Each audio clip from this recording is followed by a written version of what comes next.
Hi, my name is Adam Shoemaker, rector at St. Stephen's Episcopal Church in Charleston, back for another edition of our monthly Clergy Conversation. Happy to have our entire clergy team here, our Associate Rector, Laura Rizak, our Assistant Priest, Courtney Davis Shoemaker, and our Deacon, Greg Smith.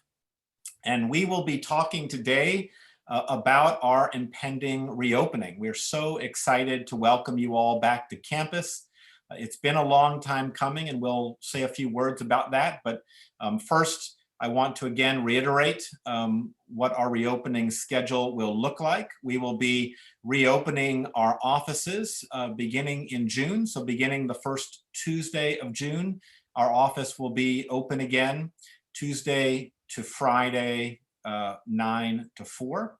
And then we will be reopening for a regular in-person worship beginning the first Sunday of July. That this year will be July the 4th. And prior to COVID, our worship schedule was 8 a.m. and 11 a.m. And we will be reopening with a schedule of 7:45 a.m. in the church. We'll have a tent outdoors in our garden. So we'll have a 9 a.m. Outdoors. It will be hot, but that will be a shorter service by design, friendly for families to provide an option for those who might not be able to be vaccinated yet, or those who simply would be more comfortable worshiping outdoors. And then we will have our traditional 11 a.m. service back in the church. We are still working out fellowship time, but there will be fellowship outdoors under the tent, probably on the 4th of July following the 11 a.m. service. But perhaps after that, we might have a rolling fellowship time between the end of the 9 a.m. service and the 11 a.m. service.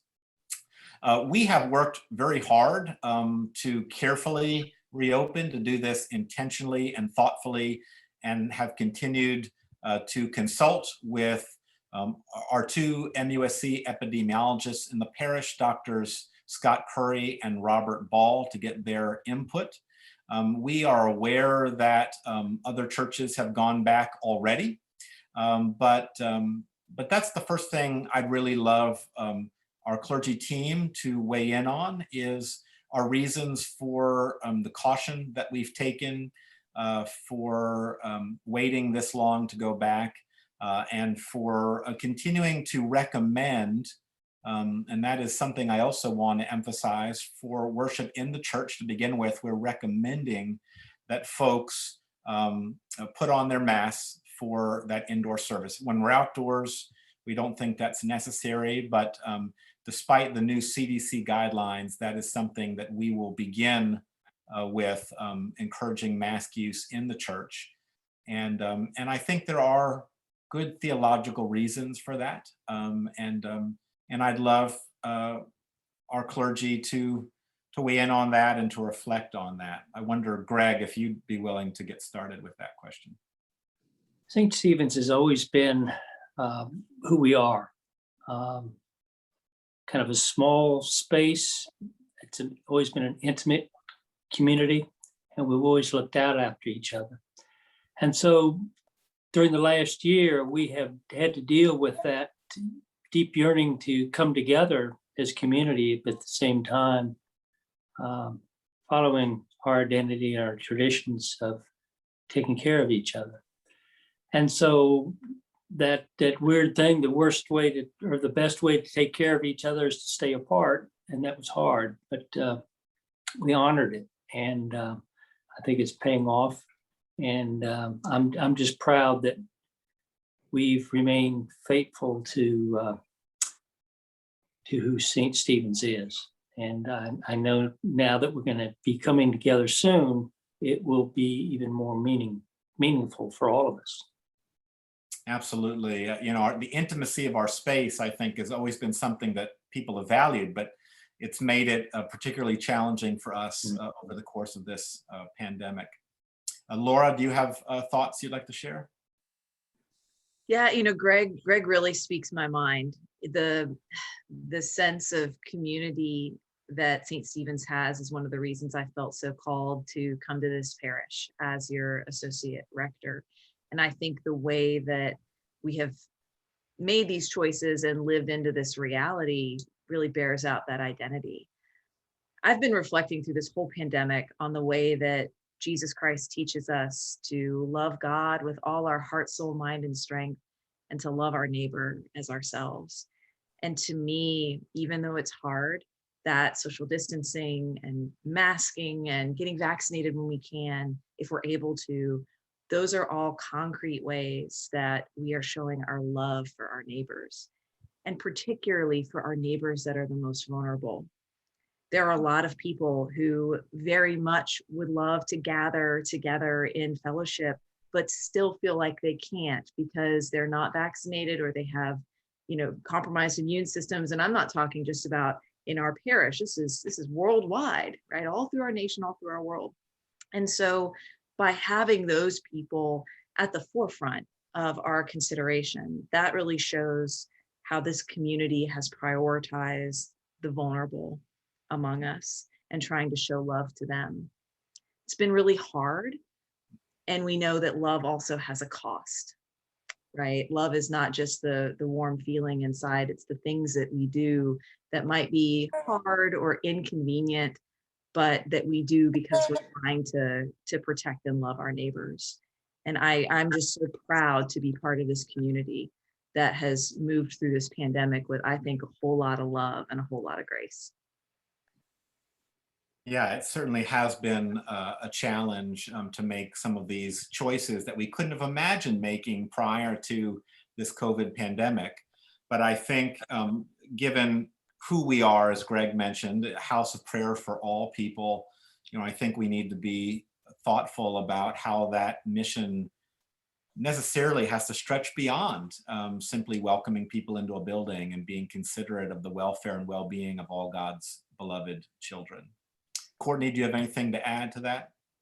Well, I think it's important to mention as we continue to move forward in this new time that we are also going to be continuing to stream our services online. So, we're wanting to have ways for people to engage in worship in whatever way feels most safe, most comfortable to them. And so whether that's online, whether that's under a tent, or whether that's coming into the church, we just want everyone to feel that they can engage safely. And it's really exciting. And it has been a long process, but as both Greg and Laura have stated, I think it's so important that we have taken this time to really discern how to move forward as a community. We've really tried to prayerfully consider what our options are. And in this period of not having a bishop, as we now look to welcoming our bishop-elect, we've really had to think about and process within our own community how best to do this. And I believe that St. Stephen's has done that deliberately, prayerfully, and thoughtfully. Yeah, and Courtney, you make a good point that we are also working to equip our church to live stream the 11 a.m. service. So really, our hope is that by July, we will have 4 worship options, the 7:45 in the church, 9 o'clock outdoors under the tent, 11 a.m. in the church, and 11 a.m. online as well, that folks could watch in real time or after the fact recorded on our YouTube channel. We've been so fortunate to have Andrea McKellar serve us so faithfully and creatively as our digital ministry coordinator, and many of you have commented on the quality of our pre-recorded services. The live streaming will no doubt look and feel different than what we've been putting out previously, but that will be a sustainable way for us to preserve an online Sunday option moving forward. And it's certainly something that many of our sister churches try to do as well.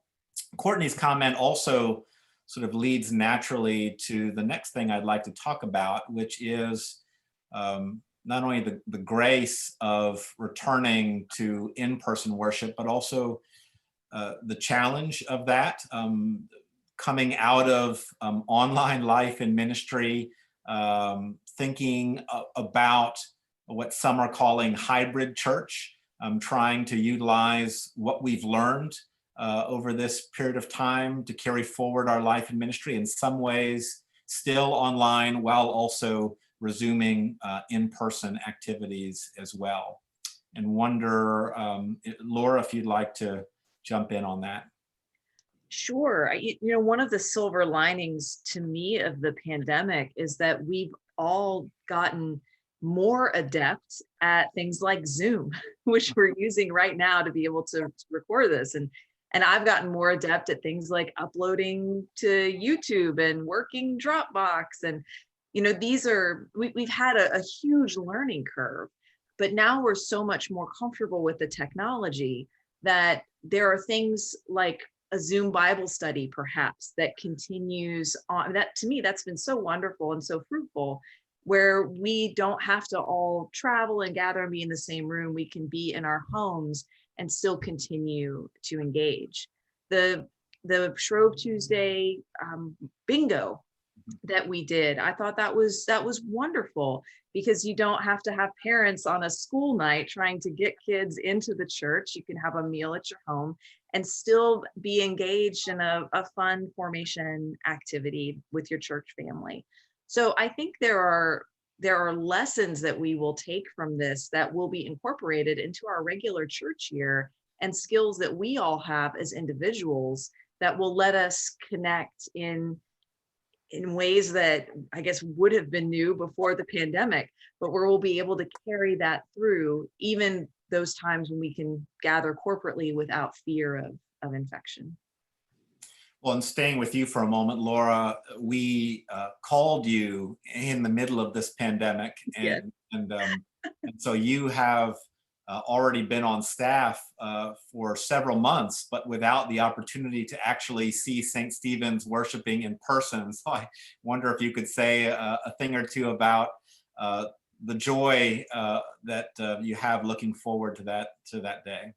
Oh my, I held it together, but I was so emotional at the Pentecost gathering that we had in the park. And that wasn't even in the church, and that wasn't even everybody that would ordinarily, I think, come on a Sunday.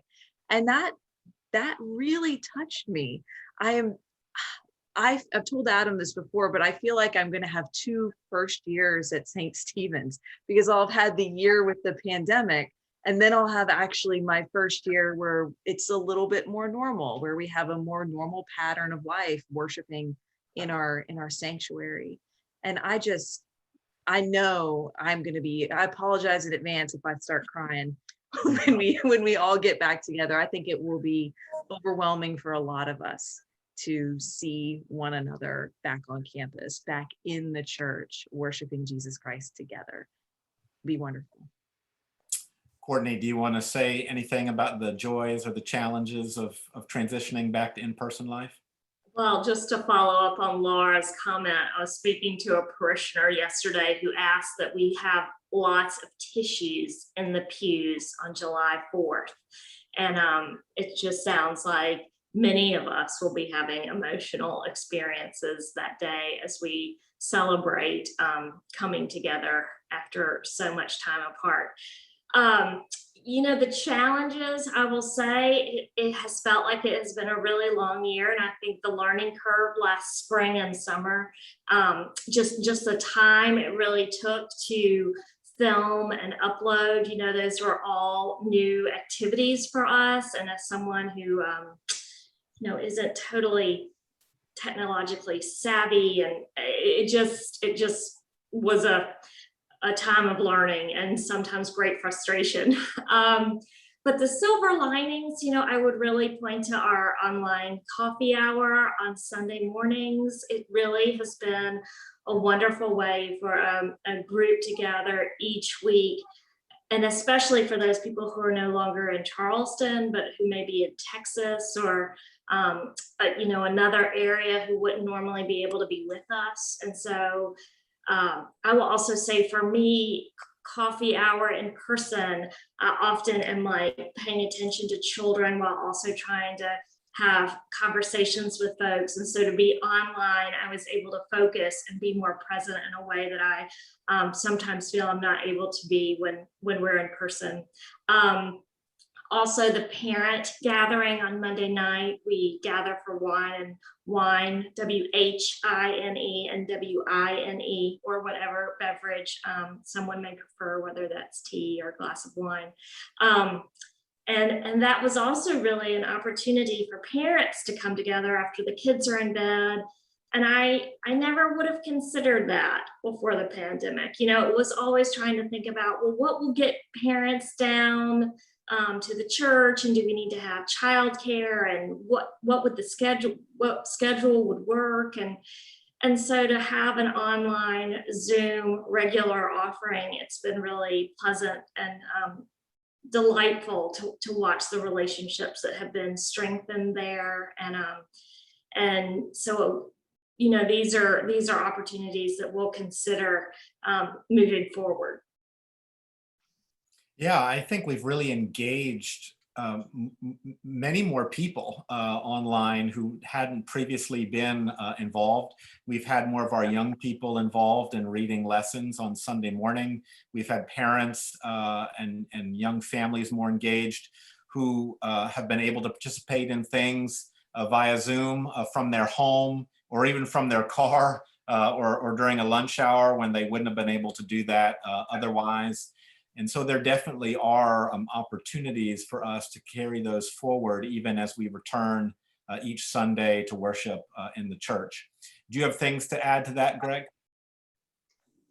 Well, in my mind's eye, I'm kind of anticipating, like all of us, that moment to come back together on 4th of July.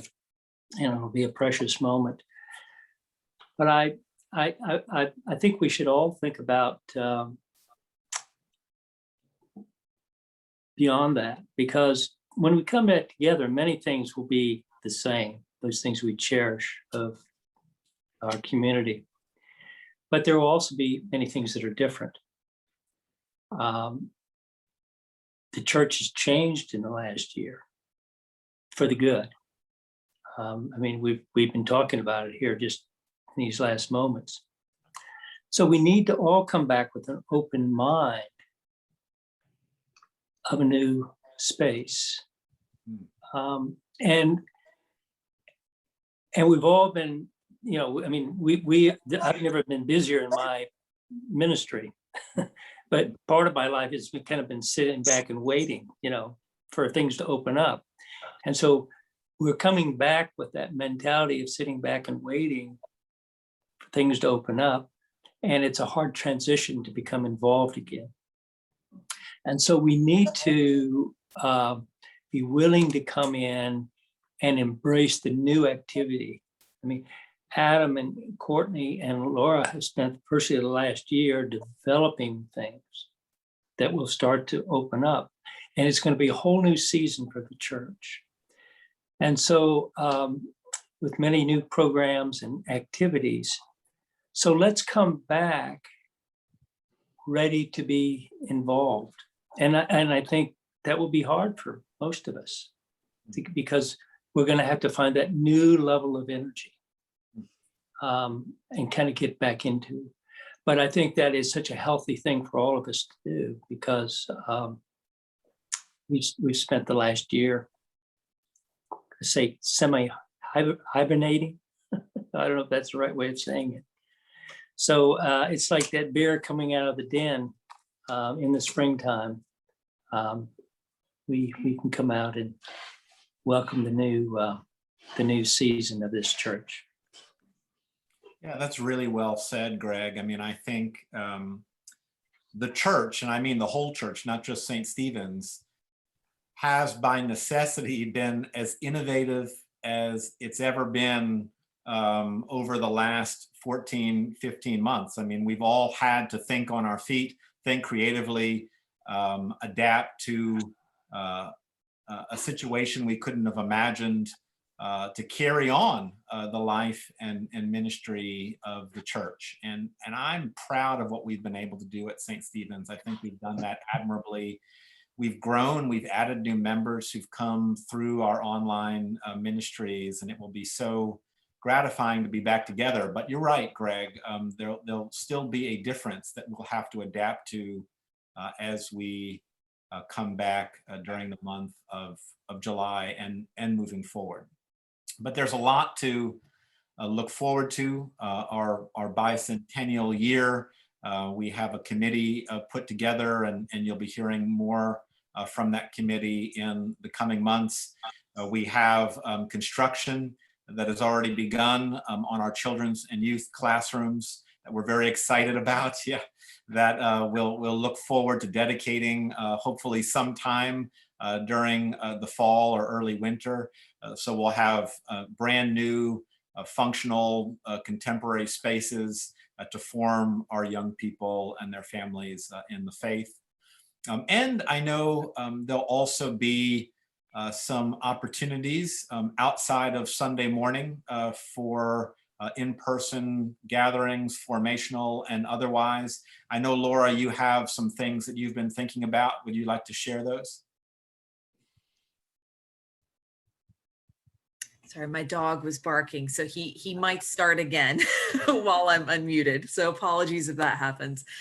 Yes, so this actually will go out. We're recording this on Thursday, and so you will probably see this in the Deacon maybe before you hear me talk about it. But Courtney and I had a great conversation about an event that we could have on June 13th. And so we're going to have a carnival for youth and children at the church, and we'll have pizza and ice cream and a bounce house and carnival games. So hope that you'll come out for that.